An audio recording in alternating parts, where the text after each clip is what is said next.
Toutes les nouveautés photos et vidéos de l'iPhone 13 Pro ici présent, je les teste bientôt dans cette vidéo et c'est pas trop tôt. Ho ho.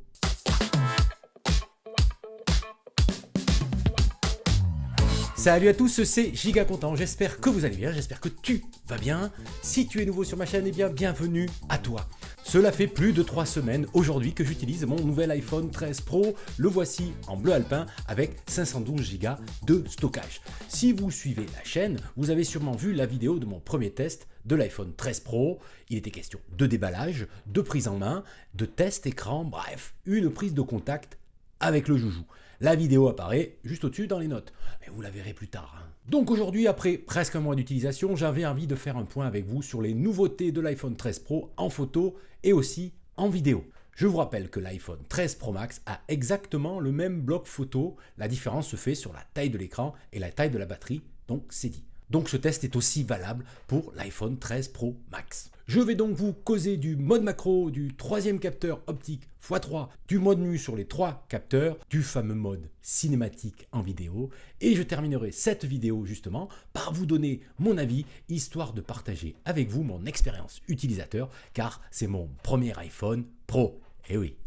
Et je suis partagé et surpris, vous verrez plus tard dans la vidéo pourquoi. Je ne vais pas vous offrir un test technique de puriste, ce sera plutôt mon avis de photographe amateur qui adore avoir un appareil photo et une caméra dans la poche. Je ne vous parlerai pas non plus du mode ProRAW en photo, ce sera pour une prochaine fois car c'est une façon de photographier totalement différente. Je vous expliquerai en fin de vidéo l'intérêt de filmer en ProRes, une autre nouveauté présente sur l'iPhone 13 Pro et 13 Pro Max. Vous êtes bien installés ?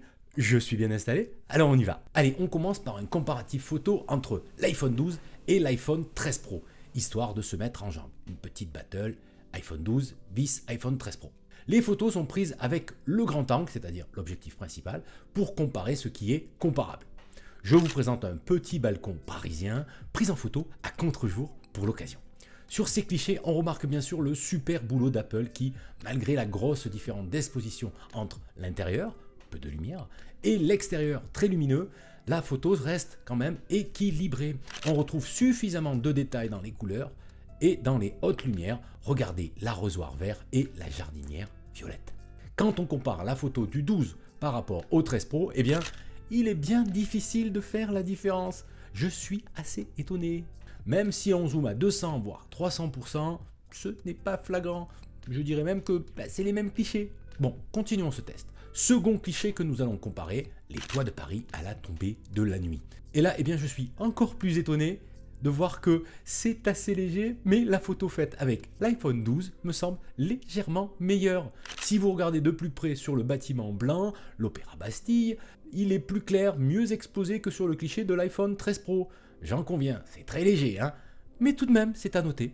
Il fallait s'y attendre, la différence entre la génération des iPhone 12 et des iPhone 13 ne se fera pas sur le capteur optique principal. Allez, passons à la première nouveauté présente uniquement sur les 13 Pro et 13 Pro Max, je parle bien sûr du mode macro. Pour faire simple, le mode macro permet de se rapprocher très près d'un objet ou d'un sujet, quelques centimètres, pour le photographier ou le filmer et ainsi saisir les détails de façon nette. Le plus simple, c'est que je vous montre des photos réalisées avec l'iPhone 13 Pro.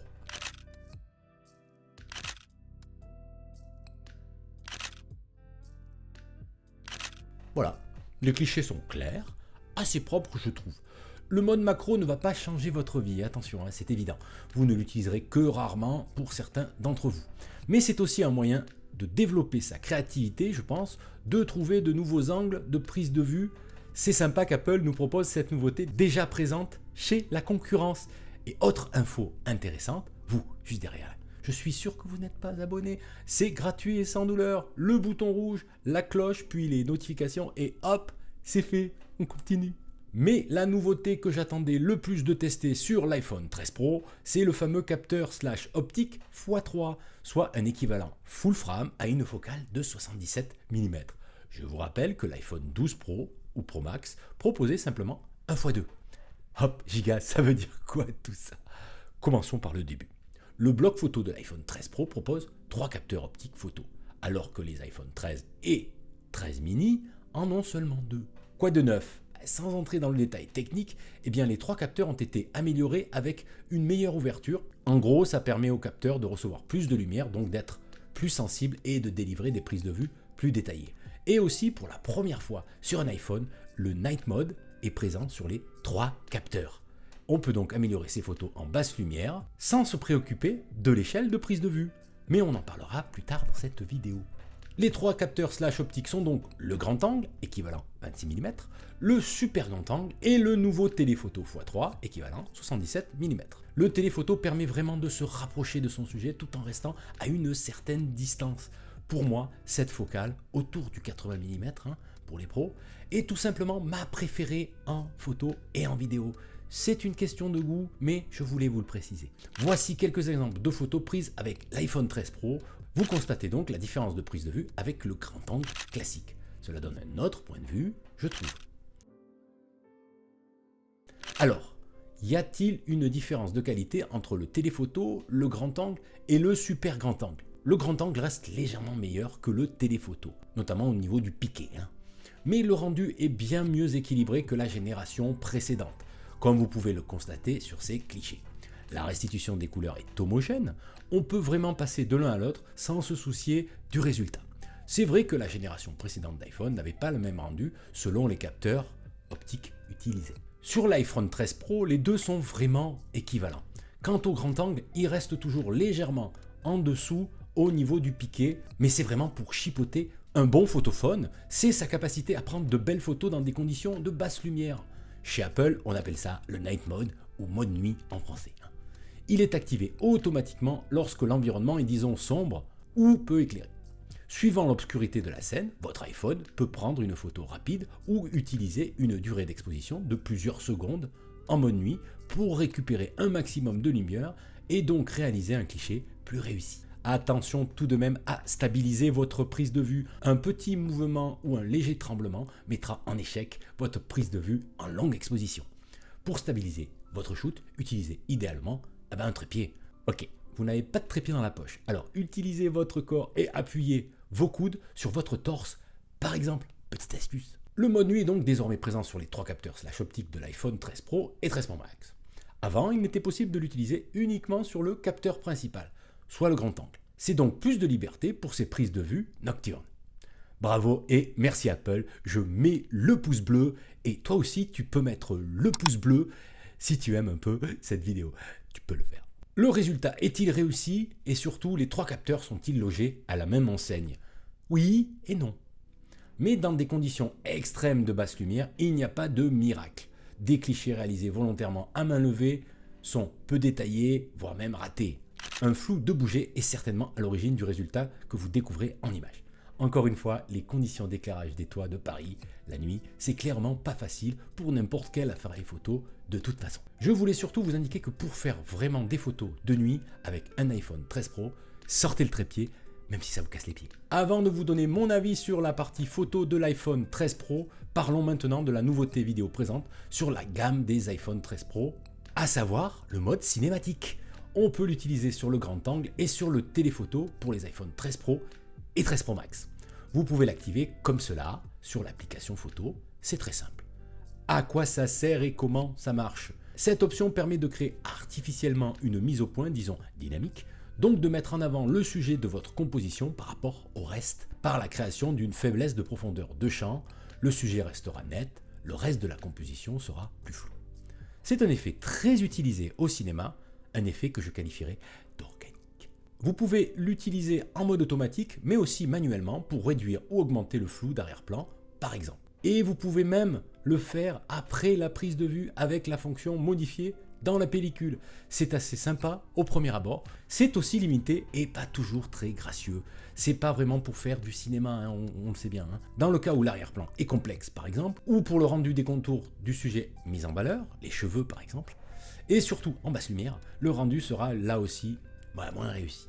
Mais si cet outil n'est pas parfait, il a le mérite d'exister et d'avoir le potentiel de progresser au gré des mises à jour de l'OS, car c'est un outil d'IA, intelligence artificielle, qui provient de la partie software. Qui dit intelligence artificielle dit machine learning, donc laissons le temps au temps. Autre spécificité propre à la gamme Pro et Pro Max, c'est la possibilité de filmer en ProRes? Mais Kazako.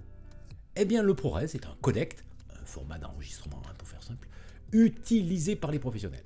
Il a la particularité d'être moins compressé que les codecs utilisés par les smartphones, HEVC ou H264 sur les iPhones. Et qui dit compressé dit perte de qualité. Donc le ProRes offre des rushs plus riches en détails à exploiter en post-production. Et je dis bien en post-production.